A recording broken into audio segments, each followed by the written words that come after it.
From bike lane battles to affordable housing to transit projects, 2024 has been a busy year for the City of Toronto. We're going to say good morning now to Mayor Olivia Chow, who joins me as we reflect on some of the city's accomplishments and struggles. And as we look ahead to the new year, good morning, Mayor. Thank you so much for being here. Good morning. City Council wrapping up now for the year. If there is one priority that was on your to-do list that you are most happy or proud to have accomplished this year, what is it? Building more housing faster. We sped up the approval. When people come in and say that they want to build housing, it used to be like 4 or 5 years. It's now under a year, right? Sometimes even if just a few months, if it's affordable housing. So fast. And we're building nonprofits, cooperative, thousands and thousands of units.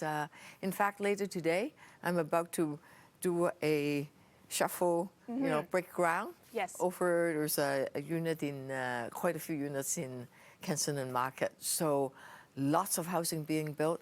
We said to a lot of the home builders, they are worried that the interest rate's a bit high. So we reduce the fees that city has been charging, so that it makes it easier, financially more viable for them to build. We open up the application within 10 days. 70 developers, you call them, okay, home builders came in, and they want to build 33,000 units of housing. So it's really popular. We couldn't afford to do all of that, so we're starting with about 8,000 of them. On that note, the city's broader public builder housing plan, it relies on hundreds of millions of dollars from Ottawa. I know you are keeping a close eye on the politics on Parliament Hill. Have you had a chance to get the new finance minister on the phone to speed up some of that funding that your plans rely on to build more affordable housing in the city? That's a great question. Yes, we are back in the housing business, right? So I think the funds will continue to flow. It's a great partnership. It's not just the federal government. It's the federal, provincial, and city government together. And it's looking okay. I hope that the funds continue. We'll see.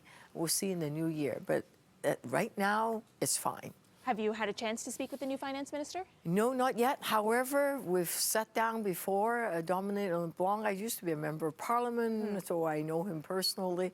He's a good person to work with. And Premier Ford, same thing. We all want to build housing faster. What we're doing, though, is to say we have to do affordable housing also. It can't just be building. We have to make some of them, a good percentage of them, affordable. We're also, second thing, may I just throw that absolutely. in? We know that life's a bit hard. So sometimes parents are busy, other times you don't have enough money. We're feeding 8,000 more kids. So in the coming year, there'll be like 250,000 meals per day in our schools. So we're very excited about that. You bring up Premier Doug Ford.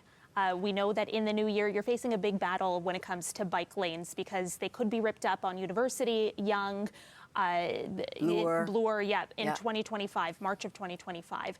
Do you think that the Premier is picking this fight not entirely because it's about bike lanes, but more of the issue of getting around the city, which is a crisis? And do you think he perhaps is stepping in where he sees local government not addressing the needs of the citizens?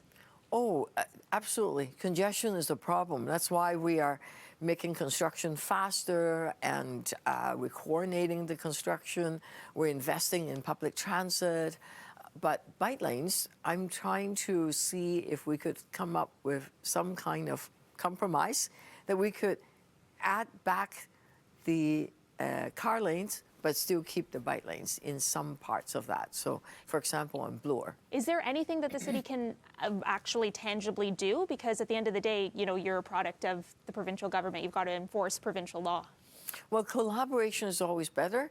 The Premier said we are stronger together. I'm taking his word for it. So I'm working together with him and say, hey, let's see if there's a win-win situation. So more on that probably sometime next year. But you're not necessarily considering taking the provincial government to court, as some advocates have already launched a charter challenge. The city's not considering anything like that next year.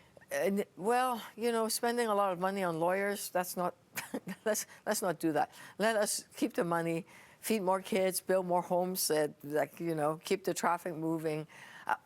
Speaking about traffic, we hired these, you might see them with yellow crossing guard. Yeah, they're not crossing guard. They are in busy intersections directing traffic so that the drivers cannot rush into the intersection and block the box. everybody. Oh, Yeah. It's just infuriating.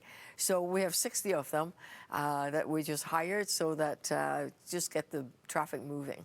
Mayor Olivia Chow, really appreciate your time this morning. We're going to have to leave it there. Thanks so much for being on BT. Appreciate it. Thank you.